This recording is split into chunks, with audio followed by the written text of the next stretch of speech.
अनुप्रेक्षाओं में लोकानुप्रेक्षा के अंतर्गत नरकों का वर्णन, अधोलोक का वर्णन चल रहा था।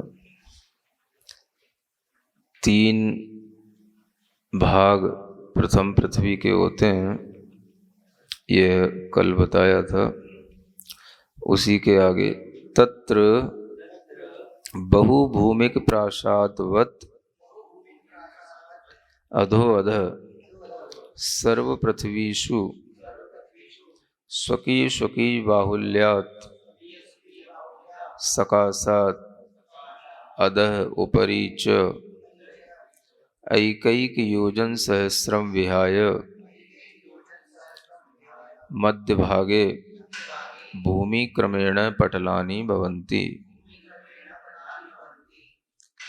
अब यहाँ कहते हैं कि जैसे कोई बहुभूमि वाला प्रासाद होता है, बहुत तल्लों वाला जो प्रासाद माने महल या मकान कहलाता है, मल्टी स्टोरी बिल्डिंग की तरह, उसी की तरह ये अधो अधः नीचे नीचे सभी पृथ्वियाँ, और उनमें अपनी अपनी जो बाहुल्य है, मोटाई जो उनकी है, उससे उसमें नीचे और ऊपर 1,000 योजन छोड़ करके जो बीच का भाग बचेगा, मध्य भाग होगा, उसी में यह पटल बने हुए होते हैं।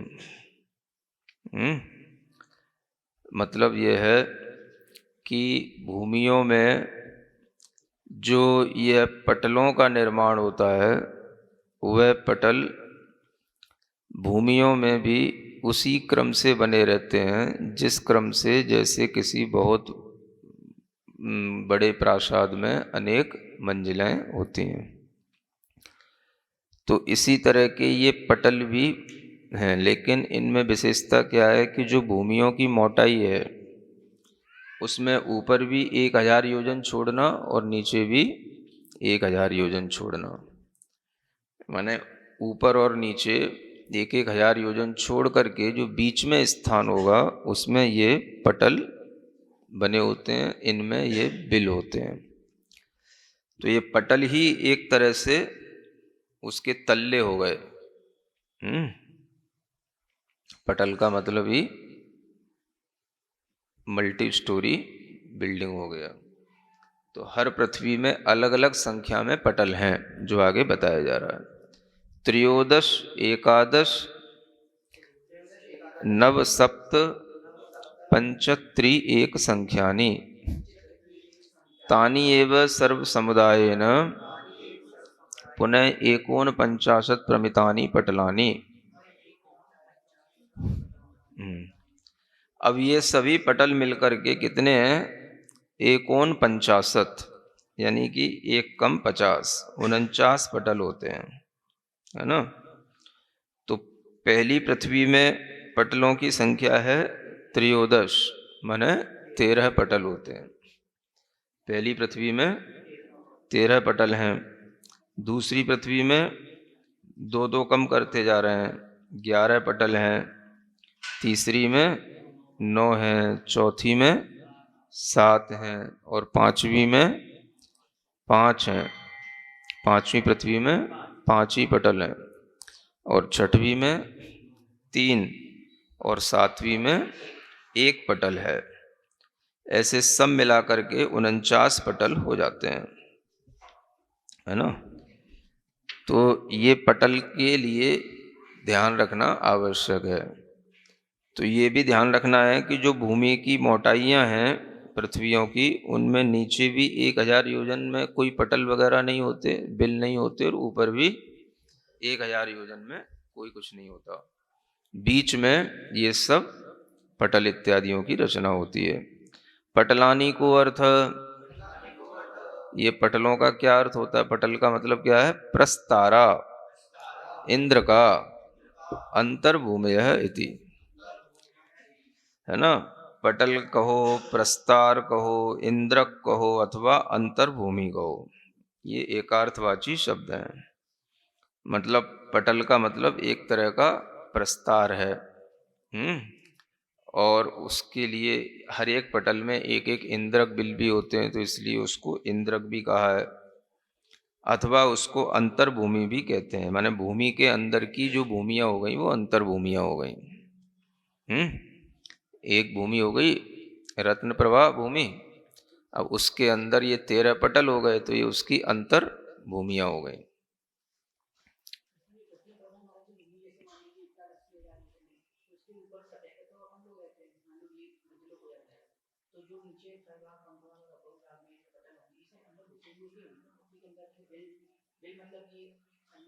नहीं, तो खर भाग पंख भाग में पटल थोड़ी ना होते हैं, ये तो अब्बौल भाग में पटल नहीं।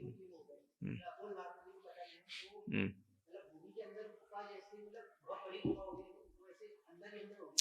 अभी तो ये पटल का मतलब एक तरह से पट्टी जैसे होती है, मोटी पट्टियां,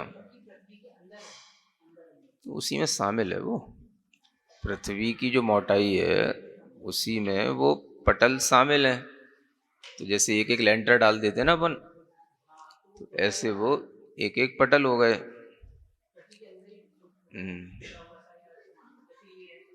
हाँ, वो सब चीजें तो बनी हुई पहले से ही हैं, लेकिन समझाने के लिए उन्हें इस तरह से समझाया जा रहा है।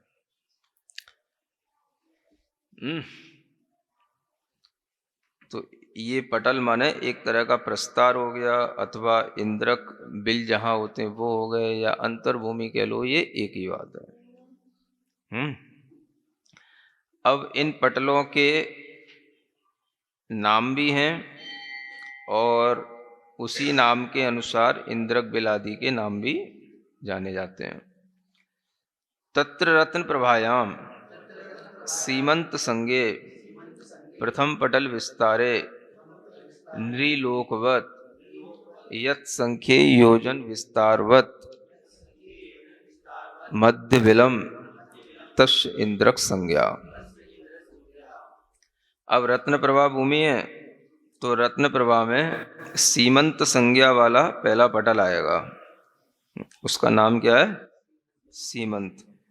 तो रत्न प्रभा नाम की प्रथम पृथ्वी के सीमंत नाम के पहले पटल में, है ना, प्रथम पटल विस्तार में ये नृलोक के समान है। हाँ, नृलोक माने मनुष्य लोक। मनुष्य लोक मतलब 2.5 द्वीप। तो 2.5 द्वीप का जितना विस्तार होता है उतना विस्तार इस मध्यम बिल का है ना।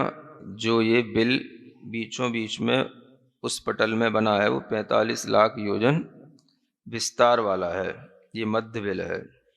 उसी को इंद्रक बिल कहते हैं, उसी को इंद्रक संज्ञा उसी को दी गई है। मतलब कि ये कितना बड़ा हो गया। अब पृथ्वियाँ तो बहुत पूरा लोकांत तक विस्तार वाली हैं, अब उनमें भी तृष्णाड़ी के बीच में 2.5 द्वीप बराबर ये नरकों का बिल का विस्तार है। तो ये सबसे प्रमुख बिल यही है, सीमंत बिल। सीमंत पटल में इंद्रक बिल जो है ये 45 लाख योजन विस्तार वाला है, मध्य बिल कहलाता है। और जो संख्यात निर्लोक के संख्यात योजन विस्तारवत,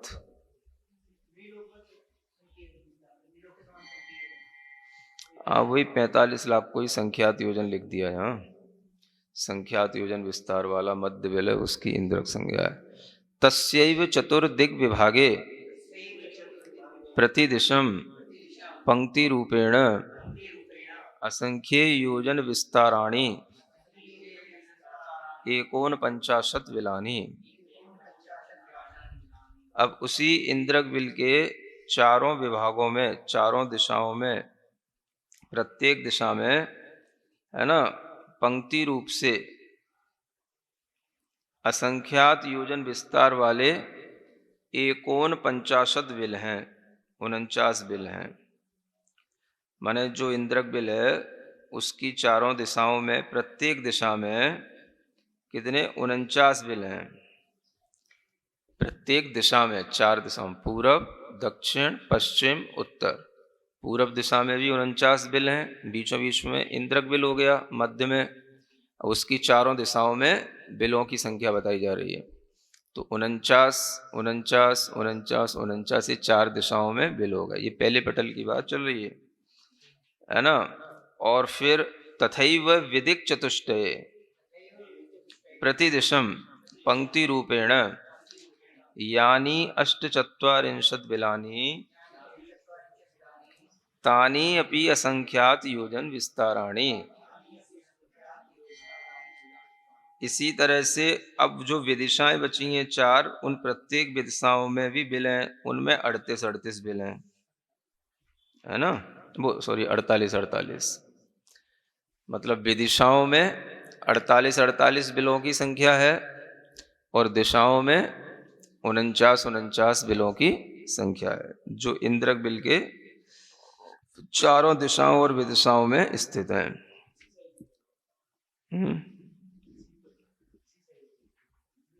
नहीं, ये तो उससे भी बड़े होगा, ये असंख्यात योजन विस्तार वाले हैं।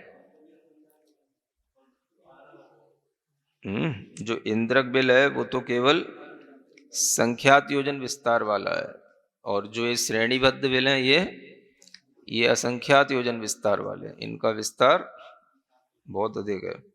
और 48 49 ये जो है इनकी संख्या है, ये दिशाओं और विदिशाओं में ये एक तरह से श्रेणीबद्ध बिल इसलिए कहलाते हैं क्योंकि ये पंक्तिबद्ध रूप से होते हैं। पंक्ति रूपेण लिखा ना, पंक्ति रूपेण तानि अपि असंख्यात योजन विस्ताराणि तेषाम अपि श्रेणीबद्ध संज्ञा, है ना, उनकी यह श्रेणीबद्ध संज्ञा कहलाती है। एक इंद्रक बिल हो गए, दूसरे ये श्रेणीबद्ध बिल हो गए। श्रेणी मतलब लाइन से स्थित होंगे, इधर उधर नहीं, बिल्कुल लाइन में एक ऑर्डर में स्थित होंगे। तो इंद्रक बिल के चारों दिशाओं में पंक्तिबद्ध क्रम से और चारों विदिशाओं में पंक्तिबद्ध क्रम से 49 और 48 बिलों की संख्या प्रत्येक दिशा और विदिशा में इस तरह से बताई गई है। अब दिग विदिग अष्टकांतरेषु पंक्ति रहितत्वेन पुष्प प्रकरवत् कानिचित् संख्ये योजन विस्ताराणि कानिचित् असंख्ये योजन विस्ताराणि यानी तिष्ठन्ति तेषां प्रकीर्णक संज्ञा।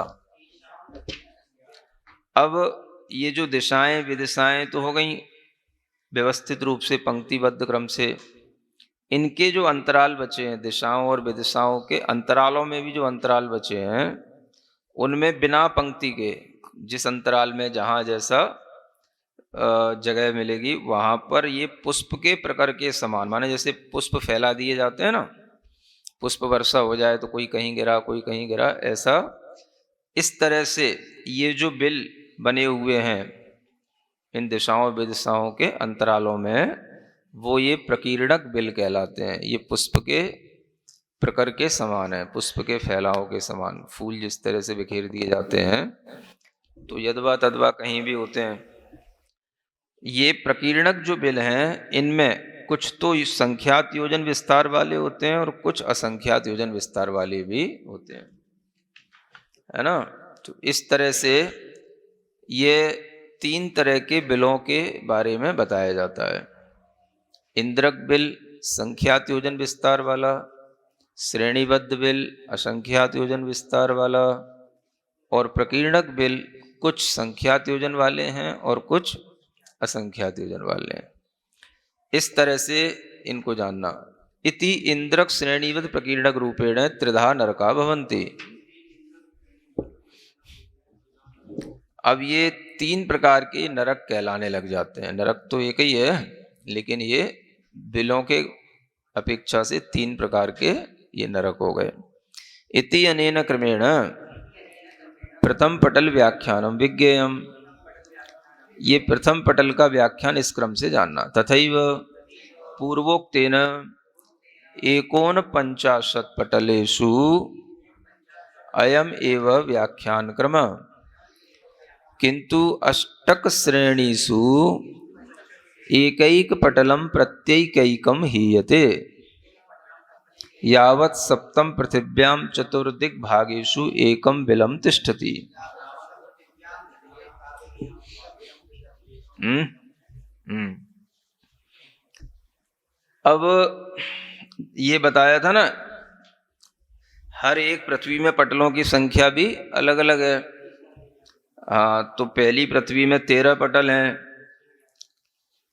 दूसरी में 11 हैं। तो जो ये सातों पृथ्वियों के 49 पटल हैं, उनमें भी बिलों का इसी तरह से क्रम जानना। किंतु क्या करना, प्रत्येक पटल में जो 8 दिशाओं के जो श्रेणीबद्ध बिल हैं, उनमें एक एक बिल कम करते जाना। 8 दिशाओं के माने 4 दिशाएं और 4 विदिशाओं की जो श्रेणीबद्ध बिलों की संख्या है, वह प्रत्येक पटल में एक एक बिल कम करते जाना।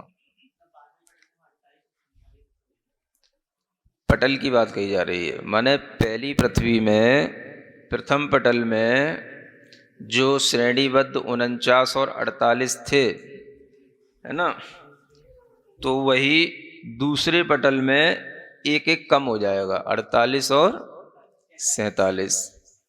ऐसे करके तीसरे में 47 46, चौथे में 46 45, इस तरह से 13 पटलों में कम करना। फिर दूसरी पृथ्वी के भी 11 पटलों में इसी तरह से, तीसरी पृथ्वी के भी 9 पटलों में इसी तरह से। 49 ही पटल हैं और 49 बिलों से अपन ने शुरू किया है, तो अंत में जाकर के एक बिल रह जाएगा। हाँ, दिशाओं विदिशाओं में नहीं रह जाएगा। 7वीं पृथ्वी में केवल एक इंद्रक बिल रह जाएगा, बस एक ही पटल है वो। तो 49 वो वहाँ पे जाके पूरे समाप्त हो जाएंगे। बिल्कुल अच्छी ये कैलकुलेशन है। हाँ, 49 ही पटल है, 49 से अपन ने शुरू किया है, तो वहाँ जा करके बस दिशा विदिशा के सब पटल हैं, सब कम हो जाएंगे, समाप्त हो जाएंगे। 7वीं पृथ्वी में एकमात्र इंद्रक्स बिल रह जाएगा बीचों बीच में।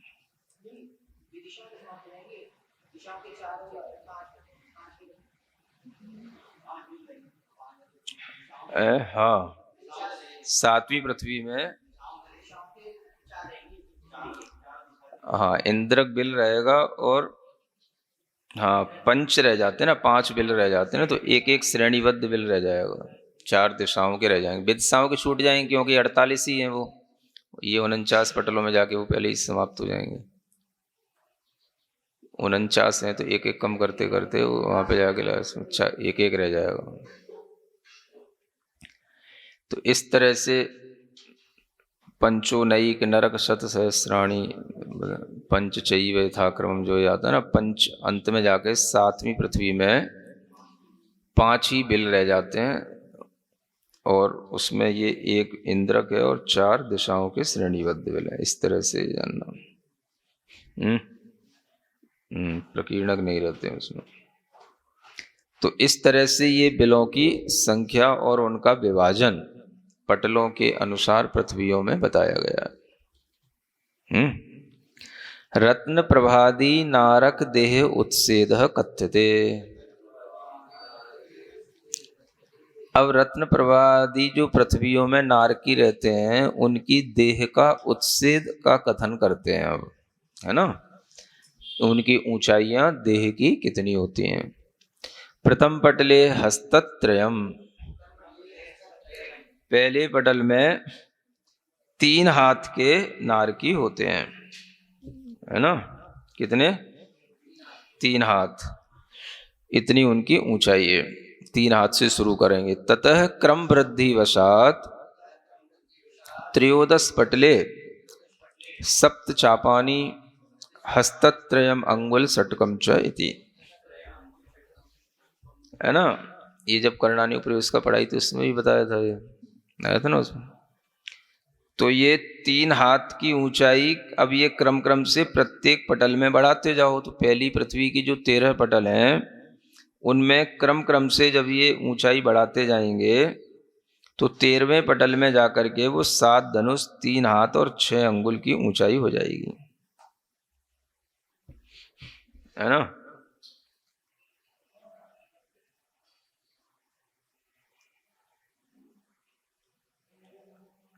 7 धनुष, 3 हाथ और 6 अंगुल।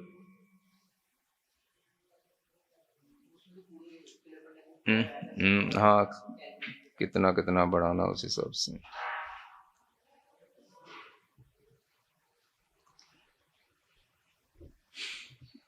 तो यहां तक तो ये इतनी हो गई पहली पृथ्वी के अंतिम पटल तक, 7 धनुष, 3 हाथ और 6 अंगुल।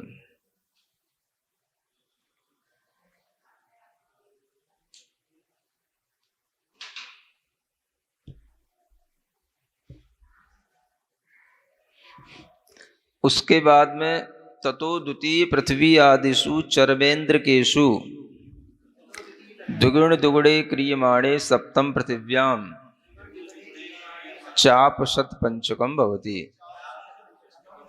उसके बाद दूसरी आदि पृथ्वियों के, है ना, जो चरम इंद्रक है, माने अंत के इंद्रक बिल में इनकी दूनी दूनी वृद्धि कर देने पर 7वीं पृथ्वी में चाप शत पंचकम 500 धनुष हो जाती है ऊंचाई। मतलब यह है कि जो 7 धनुष, 3 हाथ, 6 अंगुल ये प्रथम पटल के अंत में आई है, तो दूसरी पृथ्वी के अंत में जो इंद्रक बिल होगा, उसके जो 11 पटलों में अंत में जो 11वें पटल का इंद्रक बिल होगा, उसमें उसकी दूनी वृद्धि हो जाएगी, है ना। फिर तीसरी पृथ्वी में भी उसकी दूनी वृद्धि हो जाएगी। ऐसे दूनी दूनी करते हुए 7वीं पृथ्वी में जाएंगे, तब तक वह 500 धनुष की ऊंचाई हो जाएगी। ये मतलब है ना। पहली पृथ्वी के अंतिम पटल से दूसरी पृथ्वी के अंतिम पटल में यही वृद्धि करते करते दूनी हो जाती है, और फिर दूनी से वही आगे दूनी दूनी होते होते अंत में वह 500 धनुष की हो जाती है।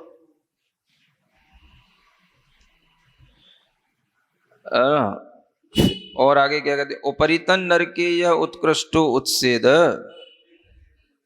सो अधस्तने नरके विशेष अधिको जगन्यो भवति तथैव पटलेषु च ज्ञातव्य। ऊपर के नरक में जो उत्कृष्ट उत्सेद है, ऊंचाई है, उससे जो है कुछ अधिक, विशेष अधिक, है ना, थोड़ी अधिक नीचे के नरकों में जगन्य ऊंचाई बन जाती है। माने ऊपर के नरक की ऊंचाई ही नीचे के नरकों के जगन्य ऊंचाई बन जाती है ना। यही क्रम जैसे देवों में भी बताया जाता है ना, उत्सेद आदि को लेकर के, आयु आदि को लेकर के भी होता है इस तरह से। तो यही यहाँ पर है, और वह नरक में भी है विशेष अधिक, और पटलों में भी उसी तरह से जानना चाहिए। नीचे नीचे के जो पटल हैं उनमें वह ऊंचाई कुछ विशेष अधिक होती जाएगी। तो पटलों में भी ऊंचाई बढ़ती जाएगी, और अगर हम भूमि की अपेक्षा से देखेंगे तो भी वो ऊंचाई बढ़ी हुई मिलेगी। तो इस तरह से ये ऊंचाई का प्रमाण बताया। माने नारकियों में मैक्सिमम जो हाइट होती है वो 500 धनुष की सप्तम पृथ्वी के नारकियों की होती है, और प्रथम पृथ्वी के नारकियों की जो जघन्य ऊंचाई होती है वो प्रथम पटल में 3 हाथ की होती है। 3 हाथ से लेकर के 500 धनुष तक की ऊंचाई वाले नारकी मिलते हैं। तो नरकों में तो नारकियों की ऊंचाई इस तरह से नीचे नीचे बढ़ती हुई बताई है, और देवों में ऊंचाई घटती हुई बताई है। अधिक ऊंचाई होना मतलब शुभ नहीं है, इसका मतलब है। अब जहां पर जितनी, जिस काल में जितनी हाइट रहती है उस हिसाब से होना तो वो सब समान है, बराबर है, लेकिन उसमें भी अधिक होना होती तो शुभ ही है, लेकिन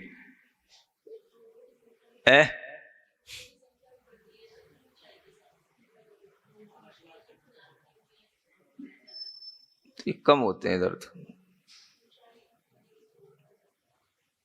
ऊंचाई बढ़ेगी तो नारकियों की नीचे नीचे नहीं, नहीं नीचे नीचे कम होता। क्या क्या लोग रोग कह रही है, मैं लोग की बात कर रहा हूँ, हाँ, नारकियों की संख्या घट रही है, दुख बढ़ेंगे, रोग तो दुख है, दुख बढ़ रहा है। हाँ, रोग दुगने दुगने, मैं समझी लोग दुगने दुगने। हाँ हाँ, वो तो रोग बढ़ रहे हैं, दुख बढ़ रहा है। हाँ, अच्छी हाइट अच्छी मानी जाती है। ये नहीं तो ये तो कह रहा हूँ कि जो जिस काल में जितनी हाइट है वो उतनी हाइट उसके हिसाब से वो बराबर है, जिस काल में जो है। अब काल में भी अगर कहीं कोई ज्यादा हाइट हो जाती तो वो ऑड भी लगती है ना। सामान्य से जैसे 6 हाथ तक के मनुष्य तो सब जगह मिलते हैं, अब वो कोई 7 साढ़े 7 8 का खड़ा हो जाता है सामने तो और सही लगता है। मतलब जिस काल में जितनी हाइट है वो एवरेज हाइट के ही लोग अच्छे लगते हैं, उसमें थोड़ा बहुत ऊपर नीचे होता है तो चल जाता है, बाकी और अधिक होने पर वो फिर हम्म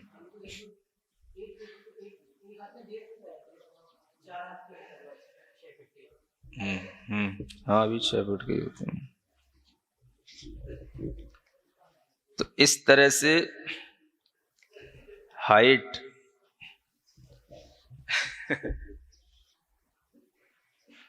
अब सामान्य हाइट तो ठीक ही रहती है, कई बार कम हाइट के लोग भी बहुत अच्छे मतलब उत्कृष्ट पदों पर विराजमान रहते हैं, देखा गया है, ज्यादा उनमें क्षमताएं होती हैं। ऐसा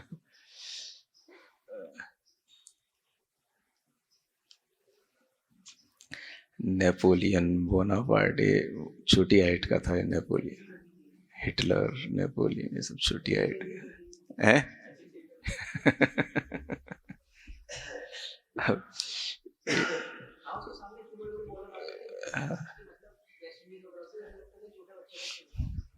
कुछ विशेष मतलब इनमें एक क्षमताएं रहती हैं, कद्दावर क्षमताएं, जैसे वहन करने, लीडरशिप भी रहती है।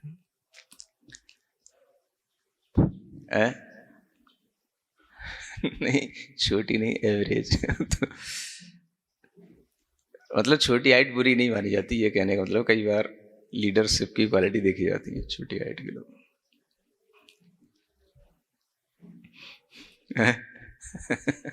क्या अब होता तो सब में ही है, एवरेज हाइट में भी होता है, ऐसी कोई बात नहीं, एवरेज सभी है लीडरशिप में। कुछ कुछ बड़ी हाइट वाले भी अच्छी पर्सनालिटी होते हैं, अमिताभ जैसे। वो भी होते हैं, लेकिन वो एक कलाकारी होना अलग चीज है, लीडरशिप होना अलग चीज है। कुछ एडवेंचरस करना, ये करना और करना, ऐसा।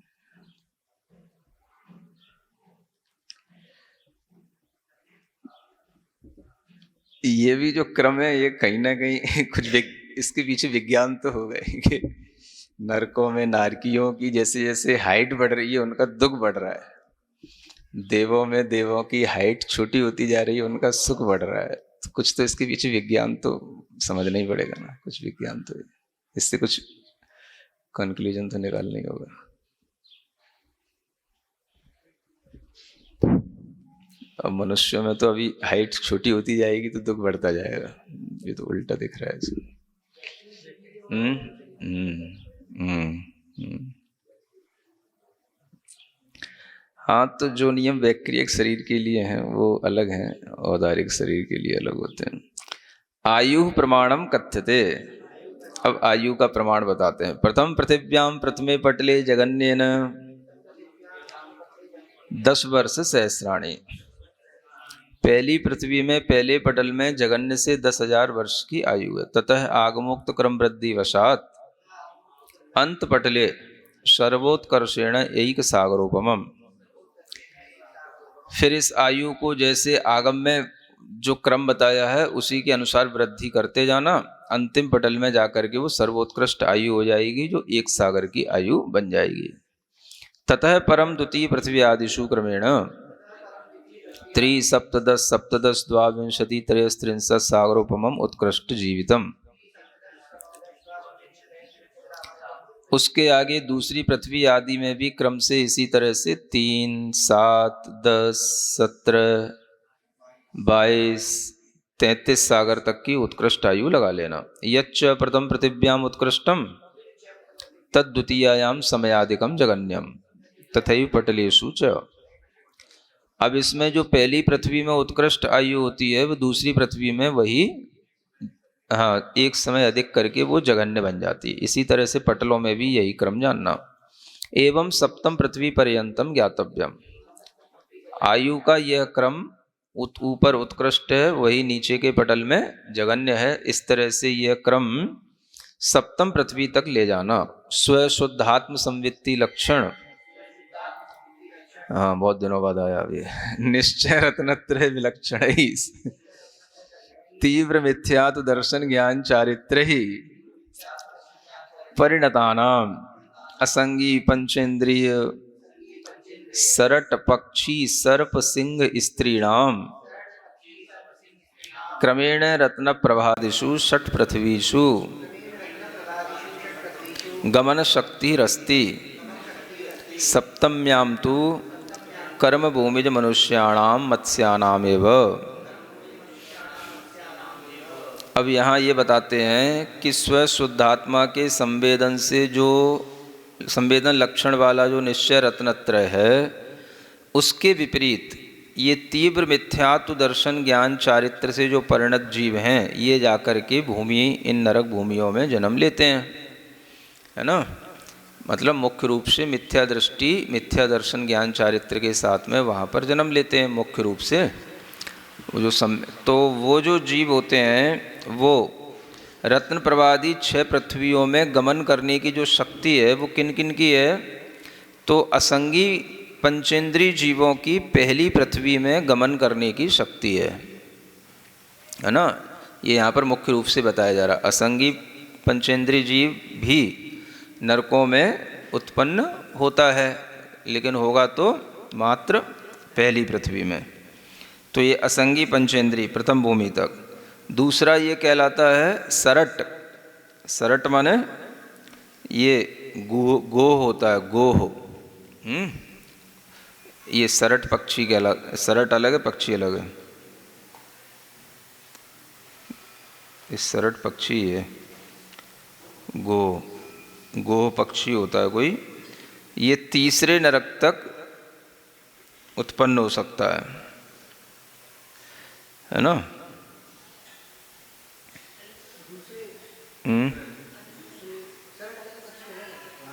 होना तो ऐसे ही चाहिए।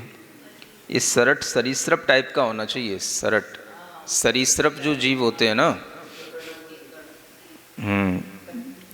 सरीसृप जो ये रेंगने वाले छिपकली टाइप के जो जीव होते हैं ना, ये हाँ ये दूसरे नरक तक जा सकते हैं।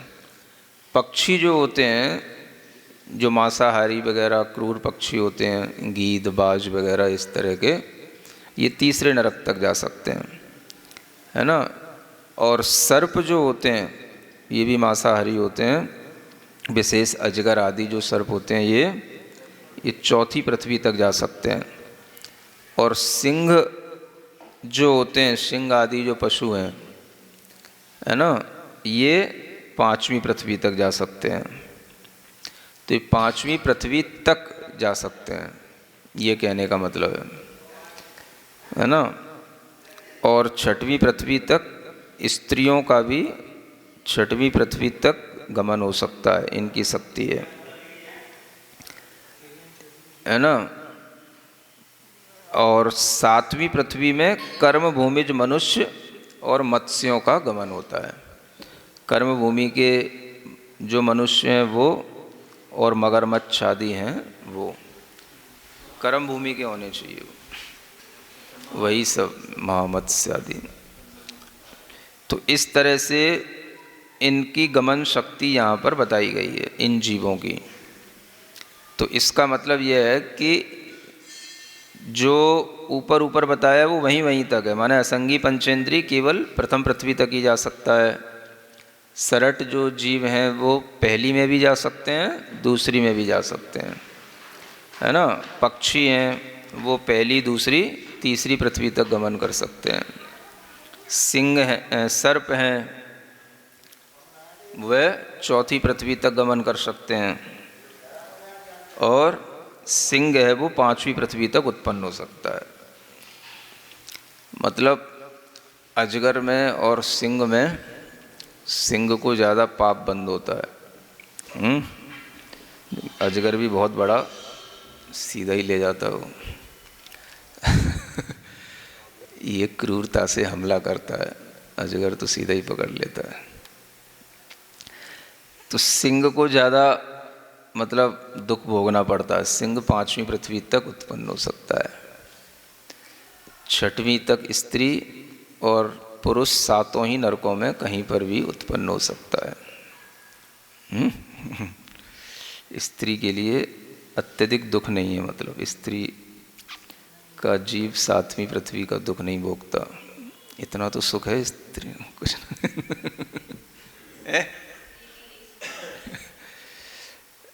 मतलब पुरुष सातवीं पृथ्वी तक के दुख भोग सकता है, इतनी उसमें क्रूरता हो सकती है। स्त्री में इतनी पाप बंद करने की क्षमता नहीं होती है।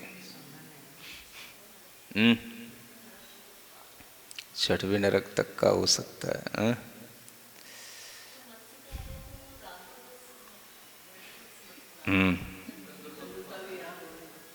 वो तो दोनों राघव तंदुल से मतलब नहीं है, वो तो संगनन होना चाहिए और कर्म भूमि का होना चाहिए। और वो तो मत्स्य जो मगरमच्छ होते हैं वो कोई भी हो सकते हैं, वो सब मांसाहारी होते हैं। अब मत्स्य ही कहलाता है, मगरमच्छ को भी संस्कृत में वो बड़ी मछली है, वो छोटी मछली है। हाँ, वो तंदुलवी मत्स्य है जो मगरमच्छ के कान में रहता है। मगरमच्छ, वो मगर मच्छ माने वो एक तरह से जो मगरमच्छ होते हैं वो भी एक मछली का ही बड़ा रूप होते हैं वो।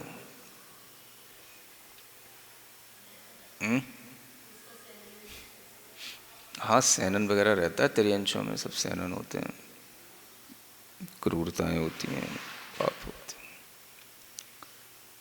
क्रूरताएं तो होती हैं, सिंह में भी क्रूरता होती है, कुत्ते में भी क्रूरता होती है ना। कौन? हाँ, तंदुल, वो भी सातवें नरक में जाता है ना। तो छोटे बड़े से मतलब नहीं है, वो तो भावों की बताइए ना। पाप भाव हिंसा के कारण से तंदुल मत्स्य भी सप्तम नरक में जाता है। एक द्रव्य हिंसा के कारण से जाता है, वो उतनी हिंसा कर पाता है। एक भाव हिंसा के कारण से जाता है, वो भाव उतना हिंसा नहीं कर पाता लेकिन उतना भाव करता है, तो इसलिए भी चला जाता है। इस तरह से ये अलग अलग जीवों की गमन शक्तियों का वर्णन हुआ।